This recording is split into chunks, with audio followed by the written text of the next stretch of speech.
Welcome. I'm Jim Pursley, president here at Hinge Health. And today we have an exciting new episode of Pain Points, our ongoing series where I'm joined by leaders, experts, and practitioners from industry, academia to explore topics at the intersection of healthcare, technology, and innovation. In today's episode, I'm joined by Dr. Greg Lehman. Greg is a physiotherapist, a chiropractor, an educator, and the founder of Movement Optimism.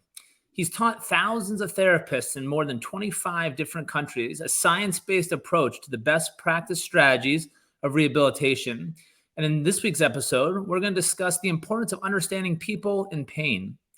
Throughout this episode, you'll hear more about Hinge Health's State of MSK report for 2023, which was released today.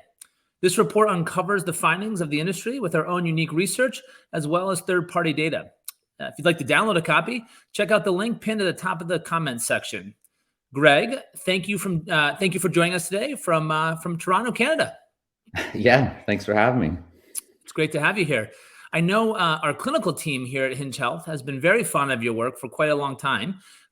Maybe we can just start by sharing some of your background and experience with our audience. Well, you nailed it. I've been involved with working with people in pain. I guess I never really think about this, but for at least 25 years now in a few different capacities as like an exercise scientist a long time ago. And then I did a lot of research. I did a master's for a few years, and then I went to chiropractic college, still did more research. And then I was in private practice. I still am in private practice, I guess, this will be my 20th year. And then in addition to chiro, about 14 years ago, I went back to school for physical therapy training here.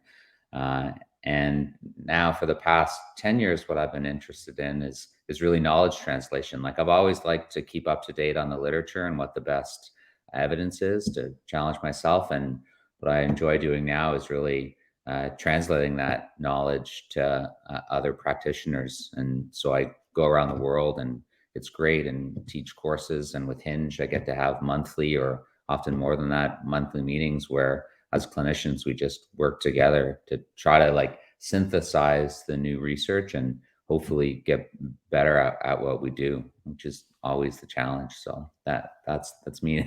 It's 25 years right there.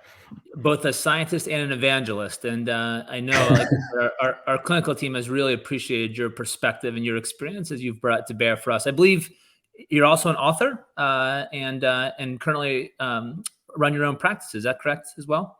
Yeah, I have a time. We say boutique. It's like I was just in San Francisco in the hotel, and a young girl asked her mom, "What's a boutique hotel?" And I was like, "This means it's tiny and might be a little dirty." So I have a boutique clinic, which was always my dream. I've worked in big clinics before, downtown Toronto, but I always just wanted something really small, like just a big room with gym equipment, and that's what I do now. We can go for walks or runs around my neighborhood with my patients. I've had patients on the trampoline. I have tumbling equipment, gymnastic stuff in the backyard. So that's my clinic now. And my authorship is just every now and then I get asked. I used to be a researcher, so I'd have, you have to publish papers, but now I get asked to be like the fifth author of a paper, which is, you get your name published, but you don't really, you just get to say a few paragraphs maybe. So. Yeah, no, it's, I think about, I believe you run that boutique clinic with your wife. I think about, we have a PT chiropractor here in the western suburbs of Chicago that has served our family. He does it in conjunction with his wife, and they do an absolutely fantastic job. I've got some athletic children and a wife who's very active, and we're in lots of need of their services. The challenge is that with 1 in 2 adults experiencing pain in the U.S., a very, very, very small fraction get to see Dr. Turner here in the western suburbs of Chicago. So maybe we can just start with that as maybe as a segue to our discussion. Is I think about the scope of the problem of pain, and I know you're up in Toronto. A lot of the data that we'll share in the State of MSK report is more U.S. centric, but really it's a global problem of massive scale. Almost 2 billion people around the globe living in MSK pain. But here in the U.S., it's about 1 in 2 adults, and we're spending almost $1 trillion, just south of $1 trillion in MSK treatment and lost wages in the U.S. So, given the size of the problem, you would think that we'd be in a little better shape around addressing it, but there's still this hugely underserved and untreated population. Maybe you can share a little bit about who these people are that are in pain, and why aren't they getting the care that they need today? I mean, yeah, it's a huge question. Who the people are? I think 1 in 2 is just people who are actively in pain. I think the number is even higher if you look at it prevalence over a year, over a lifetime, where people have low back pain, 80 to 90% of people. So and then you have pain and disability. So the biggest issue, speaking more on the Canadian lens, is access to care. That's the problem that we have. And then even because it is expensive sometimes, even though treatment surprisingly can be straightforward and simple, it's still often expensive to get the best care, depending on how it's delivered. Ideally, you want to deliver it in a more economical model. But the other issue, and this is more like, I guess, a personal level that we see is, even if someone might see, like, often people will go the nuclear option first, and they just will see medical doctors and go see surgeons, which is the most expensive route. And that's who they think they need to see. They won't take advantage of the other healthcare professionals that probably should be their first line first. With, to me, being a physio, I'm biased toward that, of course. But so you're not always seeing, the triage isn't appropriate, and you're not always seeing the right person at the right time who would be the most cost effective and maybe help the most people. And then the other concern is, it's like anything. Like when you're shopping for a mechanic, you don't always know. If someone says go see a physio or a physical therapist, you don't really know what you can get. So an issue sometimes with physical therapy is there can be a breadth of what people do, which is sometimes good, but often you have a number of people who aren't doing the best practice that we know, or aren't consistent with evidence-based guidelines. So often, if people can know what they're getting from their physical therapist, I think that would help as well. But Yeah. it's a tough issue. I think access is an issue globally. It's certainly an issue here in the U.S. as well, not just in Canada. But you made a comment that even if you have access, whether it's affordability, whether it's just availability, even if you can solve for the access challenge, there's still this prevalence of individuals being mistreated, and not necessarily by a physical therapist, but just mistreated more broadly speaking. Kind of what leads to this mistreatment? What is it about pain that makes it hard to treat appropriately? The difficulty with pain often is, we know that almost anything can influence pain. It's essentially it's very multidimensional.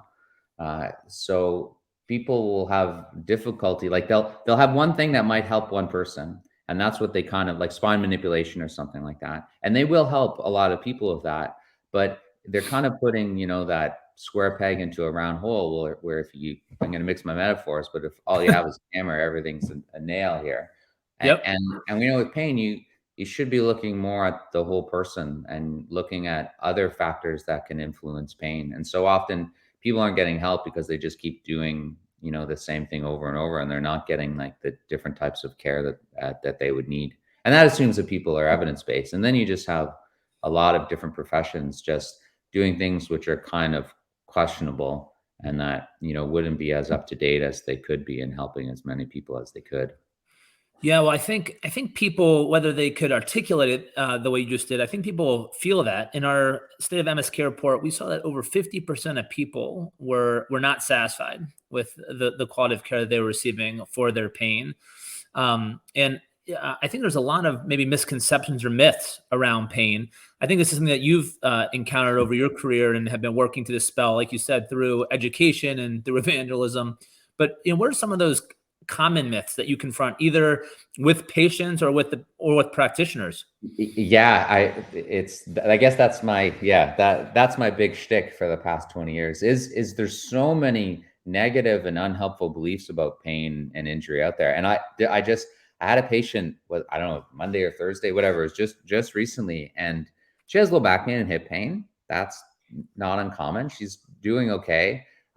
She wants to be active and be fit again. She also has osteopenia, so she's on the way to osteoporosis, and she saw a rheumatologist, and I couldn't believe it. And he told her how hard walking was on the body, that it was high impact, and that she shouldn't be doing. And it scared the hell out of her that she shouldn't be doing that. That would be bad for her back and her hips, which that's one I haven't heard in a while, and that one's just mind blowing because when it comes to osteoporosis, not only is first, the problem with walking, that's great, will help a lot of people. It should be part of their health program.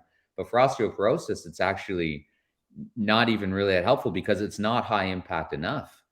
This is one of the, a huge belief that people don't realize. Often to get better, you need to challenge your system in some way. You need to push a little bit. So to build bone density, you actually need heavy strength training or impact and hopping and things like that. That's like just a most recent example that we often put messaging out there that is meant to be helpful, and that would actually lead to, in this case, this patient avoiding some really healthy activities that would actually help her bone density and her low back pain and her hip pain. So that's the problem with the false beliefs out there. But I can tell you Yeah. more. Yeah, well, so one myth there is that you have to kind of retreat physically when you get a Yeah, diagnosis, and that is not just false, but also potentially harmful. What is yeah. another myth that you encounter on a regular basis that makes you want to it gives you more gray hair in the beard? In that, yeah, that's common. In that theme, that in the knee osteoarthritis space, and there's so many great researchers really working on this, but there's this idea that knee OA is due to wear and tear, meaning that the structure of the knee changes, which is true, and sometimes that's associated with pain. But just because the structure of the knee changes, and that's sometimes associated with pain, it doesn't mean that exercise and physical activity cause that wear and tear.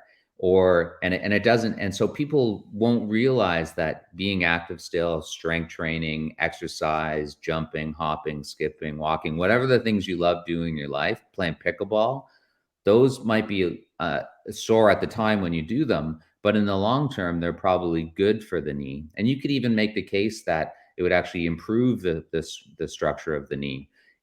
From the research that we see, it certainly won't cause more degeneration in the knee, which surprises people. I have a friend, J.S. Sculier, he's a great running researcher, and his area now is running and knee osteoarthritis. And people think, oh, if you run, it's going to ruin your knees, or when you have pain when you're 60, it's because I ran when I was 20.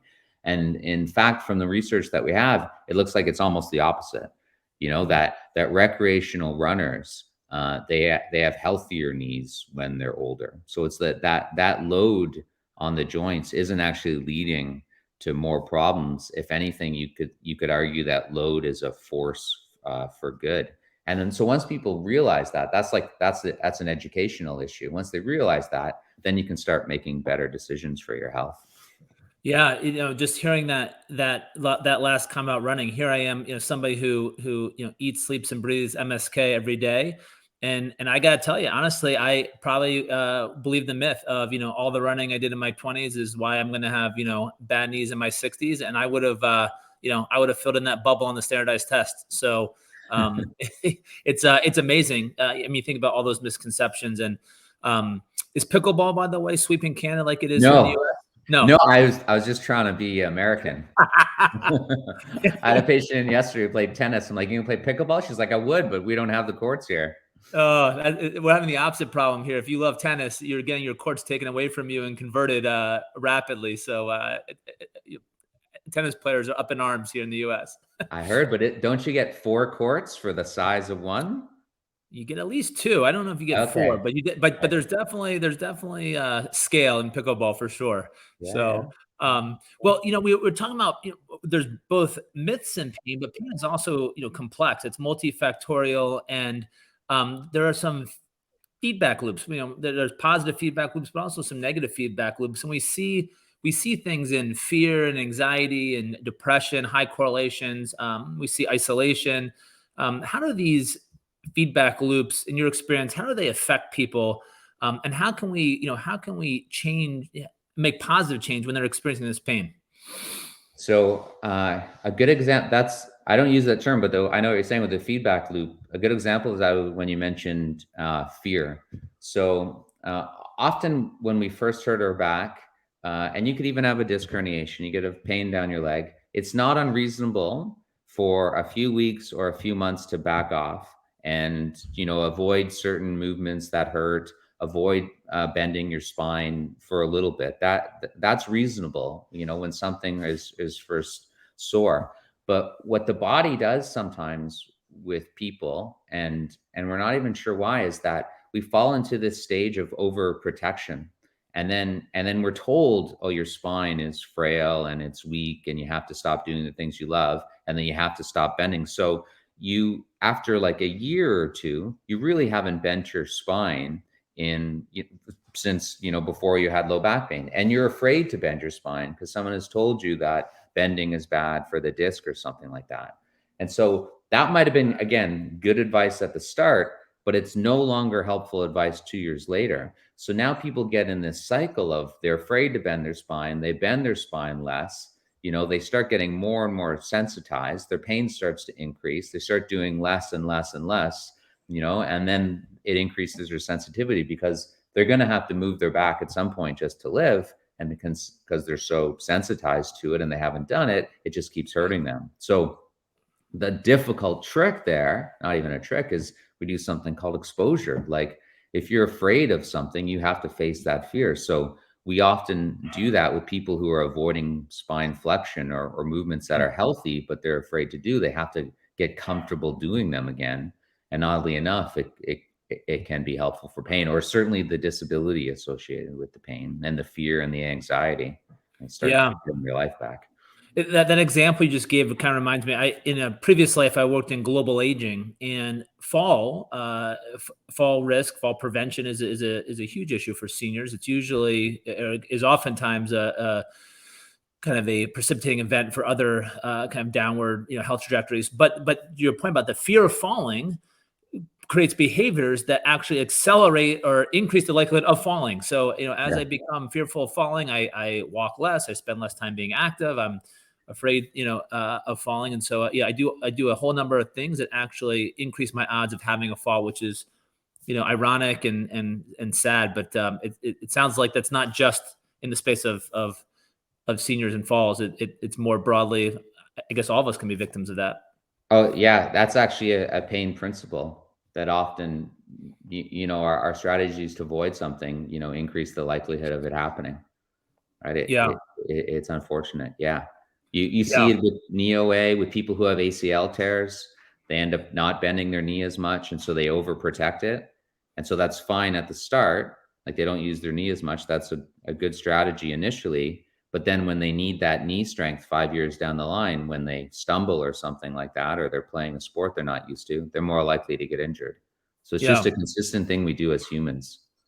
It's really interesting. One of the things that one of our newer offerings we launched last year was our women's pelvic health offering. We think about accessibility, think about access, PTs with specific training in women's pelvic health. There's a real shortage here, I think, in the U.S. and abroad. Do some of these myths and principles, do they also apply to the space of women's pelvic health? Have you seen?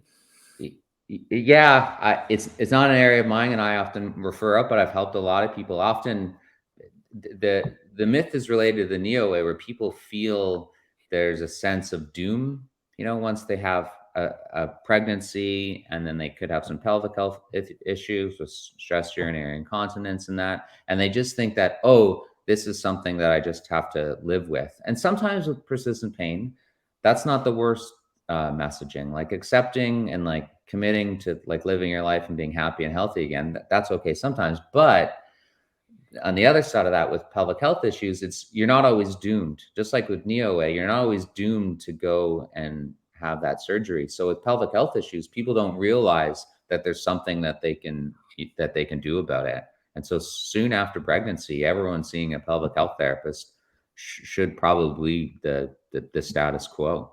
Like there are things that you can do to build up your tolerance to activities again. The body has this amazing ability to adapt. You just have to give it the right stress. Yeah. That's a great principle and a reminder for us. I know you are a big believer in the power of education. It's one of your life missions. We get the question sometimes, why are we doing a state of MSK report every year? And we share that passion for education. Hinge Health, we're trying to address a big gap in accessibility and quality and affordability by raising awareness and sparking more conversations about what we can collectively do better. And with that in mind, what more can either providers and or individuals do to better advocate for care, for higher quality care? Oh, that's a good one. So I always do it on the individual level, but I like right now. This is what I always teach anyway. We need good messages about the body and about recovery and about what pain is.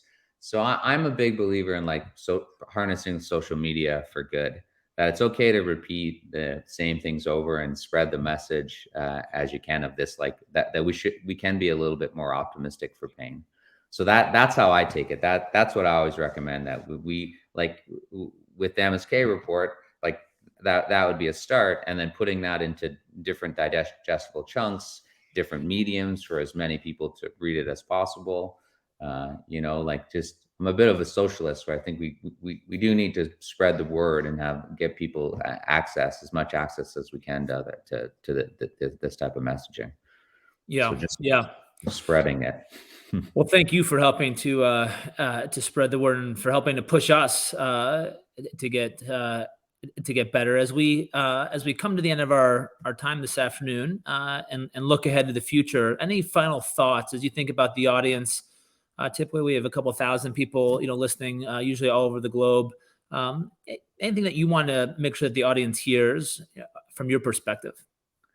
I can speak more to like people who are in pain or might be in pain, which is so many people. But that I think that the number one thing that people want to know is like one, pain sometimes is inevitable, and it's how we cope with it, and then manage it, and then that there is always hope. And so like related to that is that the first thing we always want to do is like the pain has to make sense. Like you want to work with someone that really tries to understand you, and they know everything, not everything. They know a lot about you and your life and what the pain means to you. And then they're able to really understand what's going on with your pain problem. And then they explain to you with your help that somehow the pain makes sense to you. And once the pain starts to make sense and you understand what's going on, then you can start making like better choices on how you can help yourself. But fundamentally, that's it. You need to work with people that can tailor the approach to you, and then that your pain makes sense, and then you have options. And truly that's patient-centered care. Once you understand the person, lay out options, work together to achieve those goals. Thanks, Greg. I think you echo a principle here. We have a couple of things that we think about here at Hinge a lot. This concept of movement is medicine, but another one is that pain is personal, and I think you just illustrated that very well. So, we covered a good bit of ground here in about 20 minutes. It's been a great conversation. I think just to recap a little bit here. We talked about one, there's a lot of barriers to good care. Not all practitioners are following evidence-based medicine, aren't following the latest science. But there's also barriers in affordability, in accessibility, in availability. And so digital tools combined with in-person care are great ways to remove those barriers. Pain is personal, and sometimes it's mechanical, but oftentimes it has elements of a behavioral, psychosocial elements to it, and really understanding the complexities of pain are really important if we're gonna address it successfully. And also these myths. It sounds like a lot of times we believe things that are hurting us that are actually standing in our way of getting better. The examples around the body is a beautifully adapted machine that can evolve when stressed the right way. And we're so afraid of stressing it that we actually hurt ourselves. For all you 20-year-old runners out there, keep running. You may have bad knees some days, but it won't be because you're running, at least according to Greg. So get out there and hit the road. But thank you, Greg. I really appreciate taking a lot of time or time out of your busy schedule. I know you're traveling a ton. I think you're actually going to be heading to the airport here after we wrap up today. So thank you for taking time with us. Greg Lehman, again, physiotherapist, chiropractor, educator, founder of Movement Optimism, global evangelist, and a good friend to us here at Hinge Health. Thank you. To our audience, thank you for taking time out of your day to join us either live or later today. I hope you've enjoyed this episode of Pain Points. As a reminder, visit the link pinned in the comments section to download the full State of MSK report and learn more about the research we've discussed today. And until next time, I'm your host, Jim Pursley, and we'll see you on the next episode of Pain Points. Have a great day.